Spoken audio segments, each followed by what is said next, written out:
In the shadow of conflict, where stories of struggle are often reduced to headlines, Palestinian filmmaker Hamdan Ballal has devoted his life to turning the camera into a compass, a tool to navigate pain, preserve memory, and illuminate the unyielding humanity of his people. Born in the Jenin refugee camp in 1985, Ballal's journey from a child of displacement to an internationally celebrated director is a testament to the transformative power of art, proving that even in the bleakest landscapes, creativity can bloom like a defiant flower through cracked concrete. Ballal's earliest memories are etched with the rhythms of resilience. His family, like thousands of Palestinians, had been uprooted during the Nakba of 1948, their ancestral home replaced by the crowded alleyways of Jenin. Growing up, he witnessed the duality of life in the camp, the suffocating weight of occupation and the vibrant tapestry of community that refused to be erased. His father, a schoolteacher, filled their small home with books, while his mother's embroidery, a kaleidoscope of traditional Palestinian patterns, became his first lesson in visual storytelling. She stitched our history into every thread, Ballal recalls. I learned that art isn't a luxury, it's a language of survival. At 14, during the Second Intifada, Ballal's life pivoted. Israeli military incursions turned Jenin into a battleground, and a curfew confined his family to their home for weeks. To cope, he began documenting their daily struggles with a borrowed camcorder, filming everything from his siblings' improvised games to his mother's quiet prayers.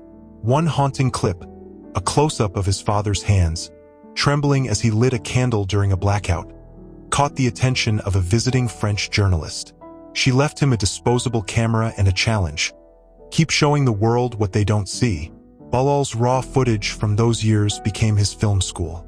With no formal training, he taught himself editing on a second-hand laptop, splicing together scenes of resilience amid ruin. His first short film, The Shadows We Carry, 2005, documented a day in the life of a camp midwife delivering a baby during a raid. The film's intimate lens, focusing not on violence, but on the fragile miracle of new life, struck a chord at a small Arab film festival in Cairo. Critics praised its quiet revolution of perspective, and Ballal, then 20, realized his calling: to tell stories that humanized Palestinians beyond the rhetoric of victimhood or resistance. The road to recognition was fraught. Funding was scarce, permits to travel for festivals were routinely denied, and his early work faced censorship. Undeterred, Ballal turned constraints into creative fuel. When denied access to professional equipment, he shot his 2010 documentary Letters to My Uncle on a smartphone, weaving together voicemails from refugees separated from their families by checkpoints. The film's experimental style, grainy visuals paired with aching audio, won the special jury prize at the Dubai International Film Festival, putting Ballal on the global map. Yet his greatest challenge came in 2014 during the Gaza war, when he volunteered to document emergency medical teams. A missile strike near his location left him with shrapnel wounds and the loss of 2 colleagues. During his recovery, he wrestled with despair. I asked myself, does any of this matter? He confessed in a later interview.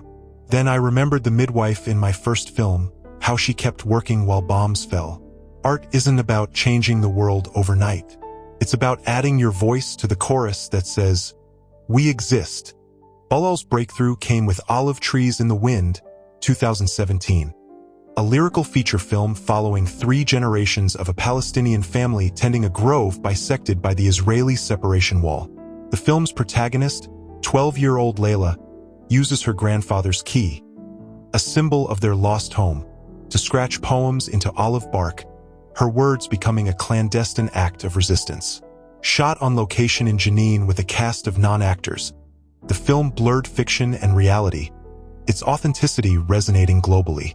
It premiered at Cannes Uncertain Regard, earning a standing ovation and the nickname the Palestinian Pan's Labyrinth for its magical realism.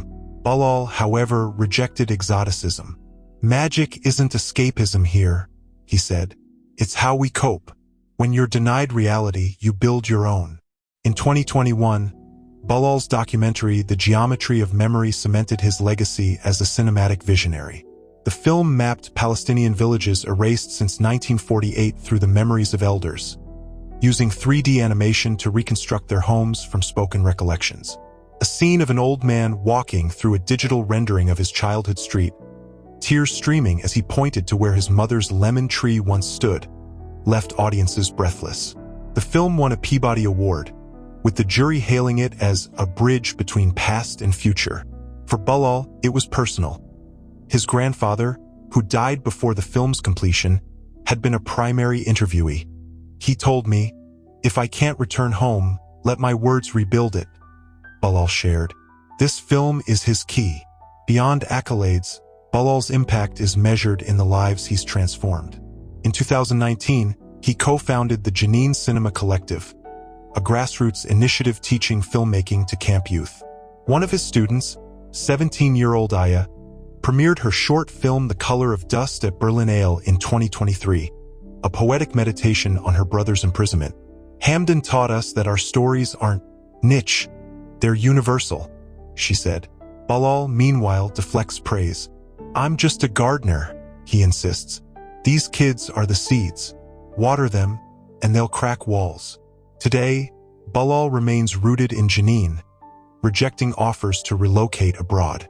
His latest project, The Book of Disappearances, adapts a Palestinian novel about a world where vanished villages reappear overnight, challenging characters to confront ghosts of history. It's his most ambitious work yet, a fusion of epic fantasy and political allegory. "Some call it sci-fi," he laughs. "I call it documentary."